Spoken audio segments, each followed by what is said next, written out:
आता याच अनुषंगाने आपण चर्चा करणार आहोत. आपल्यासोबत आता गेस्ट सेंटरला आहेत सूरज चव्हाण, जे राष्ट्रवादी काँग्रेस पक्षाचे प्रवक्ते आहेत, आणि थोड्याच वेळात आपल्यासोबत काँग्रेस पक्षाचे नेते प्रशांत जगताप हे सुद्धा असणार आहेत. सूरजजी, आपलं स्वागत आहे गेस्ट सेंटरला. आपण आता काही प्रतिक्रिया बघितल्या असतील तर या प्रतिक्रियांमधनं बऱ्याच लोकांचं असं म्हणणं आहे की वारसा हक्काने येणारं कुठलंही स्थान असतं तरी ते योग्यच आहे, पण त्याचबरोबर लोकशाही कुठेतरी असण्याच्या दृष्टीने अशा निवडणुकांमध्ये सुद्धा उमेदवार देणं गरजेचं आहे. आपलं मत यावर?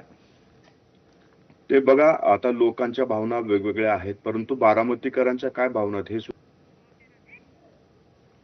हे मागं भक्कम आता बारामती डेव्हलप करण्यासाठी दिलेलं योगदान हे लक्षात घेऊन मला विश्वास आहे की पुढच्या काळामध्ये बारामतीकर ही स्वतः निवडणूक हातात घेतील. आमचा सगळ्या मिळून आम्ही हेच प्रयत्न करणार आहोत की निवडणूक शक्यतो बिनविरोध व्हावी. त्याचं कारण काय की अजितदादांनी केलेलं काम, त्या कामाला खरी श्रद्धांजली हीच अजितदादाला बिनविरोध निवडणूक लढवून देणं हीच खरी श्रद्धांजली ठरेल.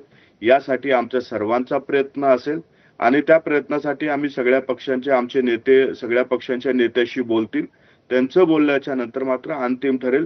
लोकशाहीमध्ये आम्ही प्रयत्न करू की निवडणूक बिनविरोध व्हावी, परंतु लोकशाहीमध्ये सर्वांना अधिकार आहे. जर कुणाला लढायचं असेल तर ती सुद्धा तयारी आमची आहे. परंतु अजितदादाला श्रद्धांजली म्हणून अजितदादाच्या योगदान पाहून मला वाटतंय बारामतीकर आणि बारामतीमध्ये जे काही उमेदवार उभे आहेत ते नक्कीच आम्ही जे प्रयत्न करतोय त्याला पाठिंबा देतील. बरं, आपल्याबरोबर आता प्रशांत जगताप सुद्धा आहेत. आणि प्रशांतजी, खरं तर अशा प्रसंगामध्ये बिनविरोध निवडणूक अशा महाराष्ट्राच्या